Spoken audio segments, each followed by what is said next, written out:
কোথায় ছিলে বলো? আমি 1 ঘন্টা ধরে তোমার জন্য এখানে ওয়েট করছি। এই লোকটার কি কোনো কাজকর্ম নেই? 1 ঘন্টা ধরে বসে আমার স্ত্রী আদ্রিকার জন্য অপেক্ষা করছে। সরি বিজন, আমি খুবই দুঃখিত যে বাড়ির কিছু লোকের জন্য না আমার সবসময় লেট হয়ে যায়। আদ্রিতার কথা শোনার পর বিজনের 1 ঘন্টা অপেক্ষা করার অভিযোগ 1 মুহূর্তের মধ্যে মিলিয়ে গিয়েছিল। কি হলো, হাসছো কেন? লটারি পেলে নাকি? লটারি? হ্যাঁ, তুমি আসা মানে আমার কাছে লটারির থেকেও বেশি দাম। তবে তার থেকে কিঞ্চিত কম দামে একটা গিফট আমি তোমার জন্য আনছি।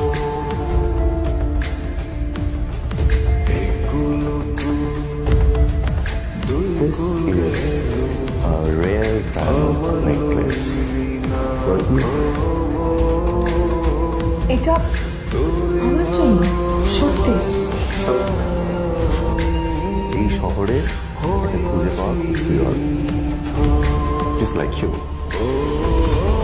Like it? Thank you, thank you for the gift. আসি তাহলে, হ্যাঁ?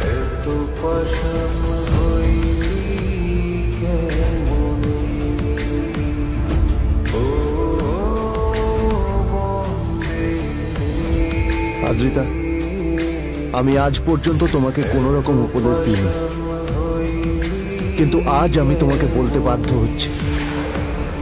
এই যে এই লোকটা তোমাকে শুধুমাত্র ইমপ্রেস করার জন্য একটা নকল সস্তার হীরের গয়না দিয়ে গেছে। এরকম একটা লোকের সাথে তোমার মেশা উচিত না। ভবিষ্যতে কিন্তু তুমি বিপদে পড়বে। আদ্রিতা, আমি তোমাকে কথা দিচ্ছি, আমি তোমার জন্য আসল রেয়ার একটা হীরের গয়না এনে দেবো। এর চেয়েও দামি, এর চেয়ে অনেক অনেক বেশি দামি। তার জন্য আমাকে যাই করতে হোক না কেন, আমি তোমাকে একদিন ঠিক এনে দেবো, ঠিক এনে দেবো তোমাকে। তাদের বিয়ে হয়েছে 2.5 বছর। এর মধ্যে প্রথমবার তার মনে হলো নীল তার জন্য লড়াই করছে। নীলের এই রূপটা দেখে আদ্রিতা চমকে গেল। আজ প্রথমবারের মতো আদ্রিতার মনে প্রশ্ন এলো, নীলকে নিজের থেকে দূরে সরিয়ে রেখে আমি কি কোনো ভুল করছি? না না, এটা আমি কি ভাবছি? বিজন আমার বিজনেস পার্টনার, ও আমাদের মেইন ইনভেস্টর। নীলের এই অ্যাকশনের কারণে বিজন আমার কোম্পানি থেকে ব্যাক আউট করে গেলে কি হবে? না না না না না, নীলের জন্য আমি আমার এত বছরের পরিশ্রমকে জলে দিতে পারি না। আমার নীলকে নয়, আমার বিজনকে প্রয়োজন। এইসব ভাবতে ভাবতে আদ্রিতার নীলের ওপর রাগ হতে শুরু করে। আদ্রিতার রাগ তখন চরমে উঠে যায়।